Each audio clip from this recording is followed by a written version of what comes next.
posicionamiento en torno a lo que encara el gobierno nacional, de reunirse con farmacéuticos, con laboratorios para poner un freno al tema de los precios en los medicamentos. ¿Cómo ve ese paso que lleva adelante el gobierno nacional?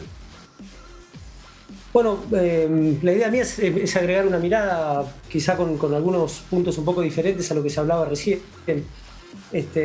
Nosotros nos enfocamos o se enfocan habitualmente en el disparador local de la inflación, que tiene que ver con decisiones o con coyunturas propias de nuestro país, con la emisión monetaria y demás.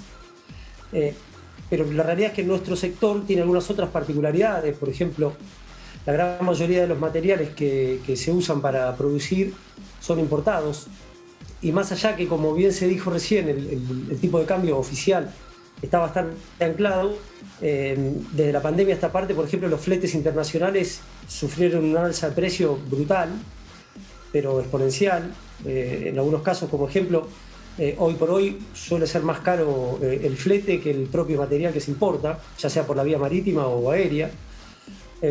Hay otras coyunturas internacionales. Actualmente en China hay una crisis energética que provocó una merma en la oferta de material. China es uno de los grandes proveedores de material farmacéutico y eso, por supuesto, que al haber menor oferta, impactó en alza de precios. Entonces, todas estas particularidades, tememos, pueden no estar consideradas cuando se compara el alza de precios con la inflación local, ¿no?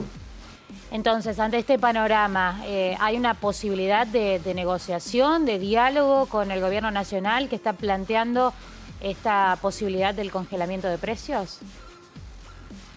Sí, la posibilidad de diálogo siempre está. El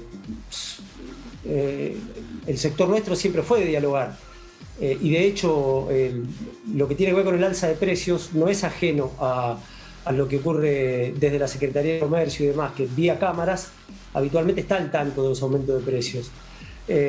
Lo que sí, como decía al principio, lo que sí vemos con preocupación, más allá de lo que comenté de las particularidades del sector, tiene que ver también con la posibilidad de volcar los aumentos generalizados en las retribuciones salariales también en los precios, porque sabemos que el desarrollo empresarial hoy en nuestro país está bastante complicado, con tasas de interés muy elevadas que básicamente impiden el acceso a capital de trabajo y un montón de cosas más.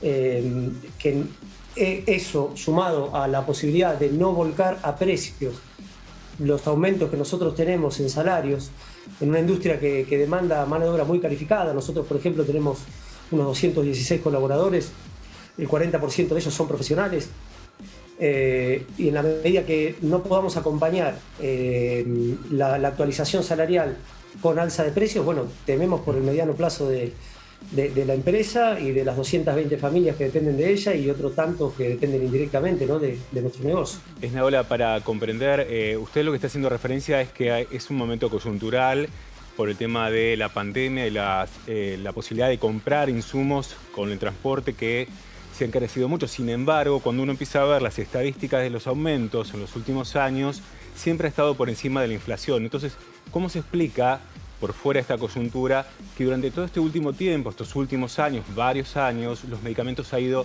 por encima de la inflación, algo que se vuelve casi impagable para muchas personas que requieren de estos medicamentos? Sí, yo ahí te puedo contestar por nosotros, no sé lo que hace el resto de los laboratorios. Y ahí sí te puedo asegurar que el alza de precios nuestra no está por encima de la inflación local, aunque, como bien te comentaba al principio, cuando se mide la inflación local no se toman en cuenta los disparadores inflacionarios que vienen de la coyuntura internacional, ¿no? Claro, 2019, no sé si me explico. Sí, 2019 63% de aumento, 2020 41%, 2021 45%, si vamos para atrás también. O sea, entendiendo que la situación del laboratorio en particular es distinto, pero en general lo cierto es que hay aumentos que se van generando en torno a los medicamentos que mucho desde la economía no se pueden comprender y que evidentemente, no sé si usted acuerda, que se requiere un importante acuerdo, gobiernos, laboratorios en general, para que esos medicamentos puedan ser accesibles a la población que requiere obviamente en algunos casos de situaciones crónicas, ¿no? Absolutamente, creo que la conversación tiene que darse, el acuerdo tiene que estar, pero siempre considerando las dificultades que tienen todas las partes, ¿no? Perfecto. Agradecemos a Pablo Esnaola, director comercial de la FEDAR en Paraná, por este contacto, por su explicación y punto de vista. Gracias a ustedes y buenas noches. Buenas Hasta noches, luego. muchas gracias. Y Antonio